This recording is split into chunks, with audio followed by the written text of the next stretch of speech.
Iniwasan din o iniiwasan din ng mga otoridad na tumawid sa lungsod ng Zamboanga yung mga armadong grupo na nandun sa Marawi. Yung mga residente roon ay pinayuhang maging mas maingat at mapagmatsyag at nakatutok doon live si Mark Zambrano. Mark, ano balita dyan sa Zamboanga? Mike, matapos nga isailalim sa martial law ang buong Mindanao ay bantay sarado ngayon ang Zamboanga City. Mahigpit na rin ang seguridad dito sa Zamboanga City mula kagabi matapos ideklara ng Pangulong Duterte ang martial law sa Mindanao. Bantay sarado ang lahat ng entry at exit points dito sa Zamboanga.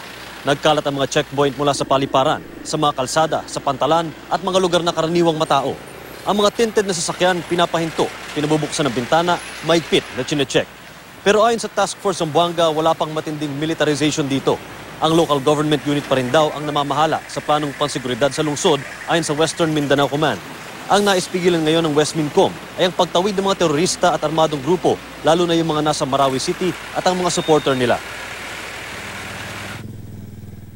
Talagang in-inspection yung ating mga lumalabas at pumapasok sa ating syudad para masiguro natin na walang mga pasok na masasamang loob dito sa ating para conducting marine patrols o yung tinatawag natin na MARPAT at saka yung ating seaborne patrols na tuloy-tuloy.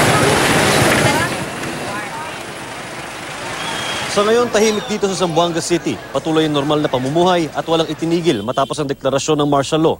Kalmado ang mga residente bagamat sinabihan na silang maging mas maingat at mapagmatiyag. Wala pa namang isinasagawang warrantless arrest at search. Wala ring curfew.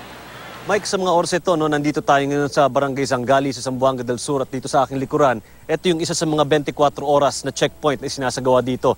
At sinabi nga ng West Mincom sa atin na ang susi nga sa pagpapanatili ng seguridad at kapayapaan dito sa Zamboanga ay ang kooperasyon ng 98 na barangay dito para malaman kung merong mga kahinahinalang aktibidad na nagaganap dito. Mike? Maraming salamat, Mark Zambrano.